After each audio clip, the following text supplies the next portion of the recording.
Assalamualaikum warahmatullahi wabarakatuh. Perkenalkan, nama saya Faransah dengan NIM M1D1200025. Di sini saya akan membahas tentang peranan mikrobiologi dalam remediasi dengan judul pencemaran minyak bumi. Apa-apa saja yang saya bahas dalam video ini? 1. Apa itu bioremediasi? Yang kedua, apa saja bakteri yang bekerja pada bioremediasi pencemaran minyak bumi. Yang tiga, faktor-faktor yang mempengaruhi pertumbuhan dari bakteri-bakteri tersebut. Dan yang keempat, apa pengaruh dari bakteri tersebut pada bioremediasi pencemaran minyak bumi. Perkembangan pesat ekonomi dunia membuat kebutuhan akan energi manusia terus meningkat. Oleh karena itu, setiap negara mempercepat eksploitasi dan penggunaan sumber daya minyak dan gas. Hal ini akan menyebabnya banyaknya muncul sumur minyak dan gas di bumi. Selama proses eksplorasi, eksploitasi, produksi, transportasi, penyimpanan, dan proses pemurnian, oil blowing, dan seterusnya, proses-proses tersebut akan menghasilkan polusi dan rentan terjadinya kebocoran.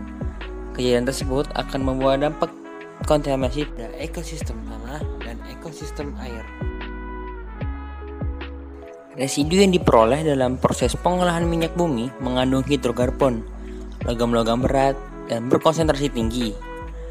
Akan berefek merugikan pada lingkungan, seperti menyebabkan kerusakan pada ekosistem air, ekosistem tanah, kesehatan manusia, dan sumber daya alam lainnya.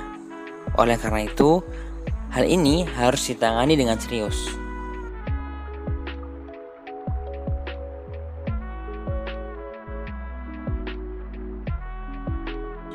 Tumpahan minyak bumi akan berdampak buruk pada biota yang ada di sekitarnya. Mitigasi tumpahan minyak yang aman, efisien, relatif murah, dan mudah penerapannya adalah degradasi tumpahan minyak secara biologi dengan menggunakan mikroorganisme atau yang dikenal sebagai bioremediasi. Apa itu bioremediasi?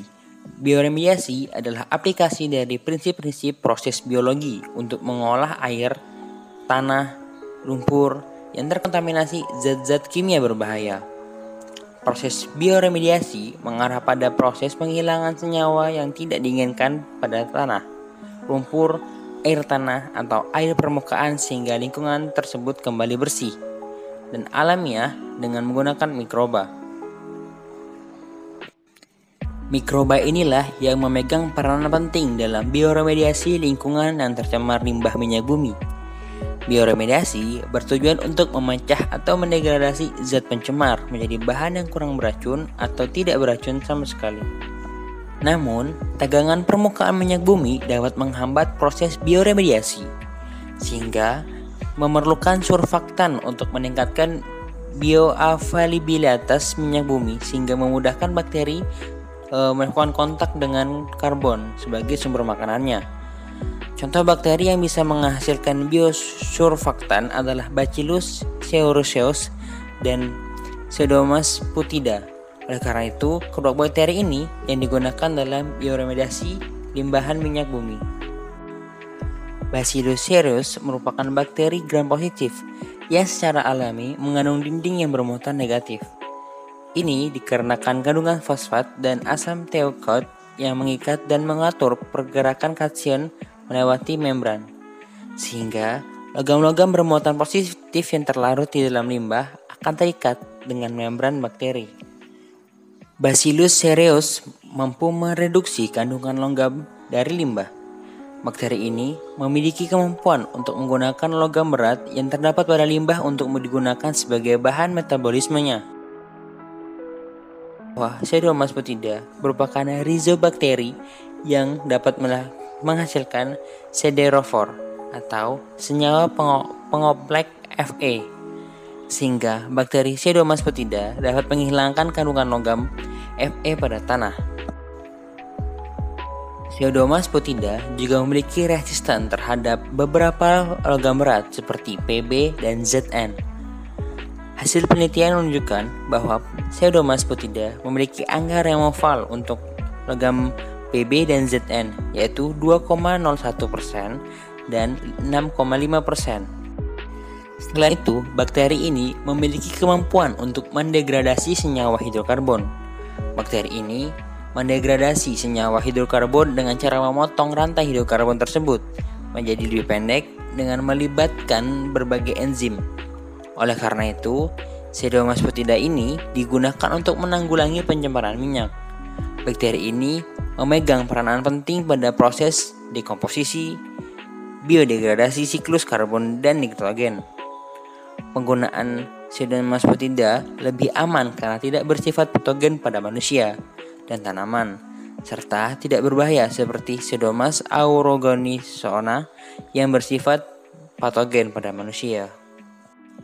Ada beberapa faktor yang mempengaruhi pertumbuhan bakteri yang harus diperhatikan, antara lain 1. Temperatur. Pada suhu yang rendah, kelarutan air menurun dan viskositas minyak meningkat, sehingga bakteri kesulitan untuk mengkonsumsi makanannya yang berupa minyak hidrokarbon.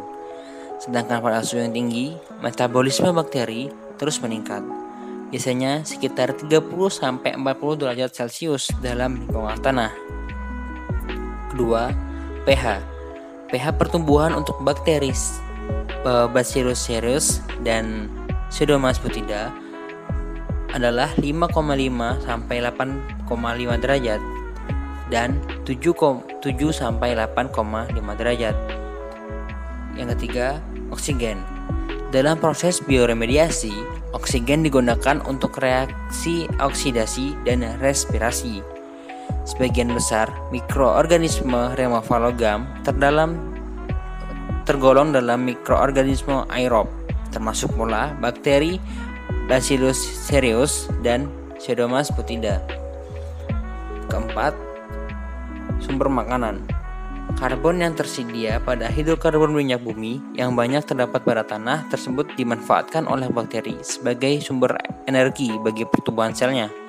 Selain karbon, bakteri juga memerlukan unsur lain seperti nitrogen, fosfor, belerang, kalium, magnesium, dan besi.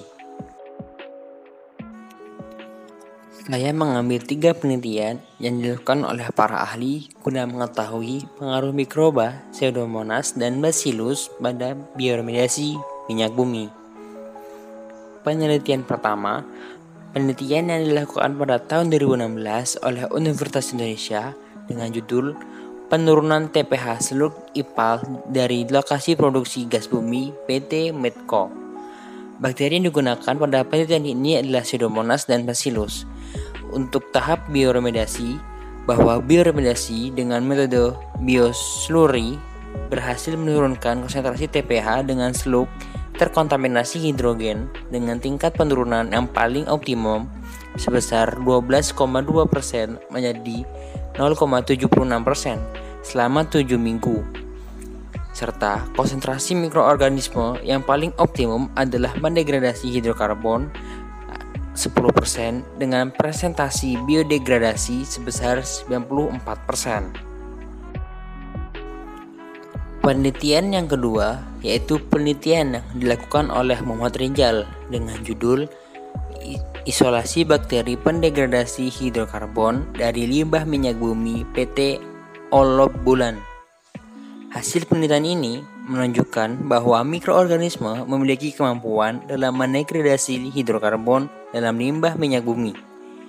Umumnya, mikroorganisme yang hidup di lingkungan minyak bumi adalah bakteri dan ragi. Bakteri yang dimaksud yaitu bakteri Bacillus dan bakteri Pseudomonas. Penelitian yang ketiga adalah penelitian yang dilakukan oleh Faikal Umar dengan judul Biodegradasi petroleum dan hidrokarbon eukosana oleh isolat bakteri Pseudomonas. Hasil dari penelitian adalah formula bakteri yang paling baik dalam proses bioremediasi dalam tanah tercemar oli bekas selama 30 hari masa inkubasi adalah Pseudomonas dengan persentasi degradasi sebesar 90,55%. Hasil ini menunjukkan bahwa bakteri tersebut mampu mendegradasi hidrokarbon, petroleum, dan eukosana dengan presentasi biodegradasi 50,3%. video yang bisa saya sampaikan. Saya minta maaf atas kesalahan-kesalahan yang ada di video, baik kesalahan yang saya ucapkan maupun kesalahan yang data-data yang saya berikan. Sekali lagi saya minta maaf. Saya akhiri. Wassalamualaikum warahmatullahi wabarakatuh.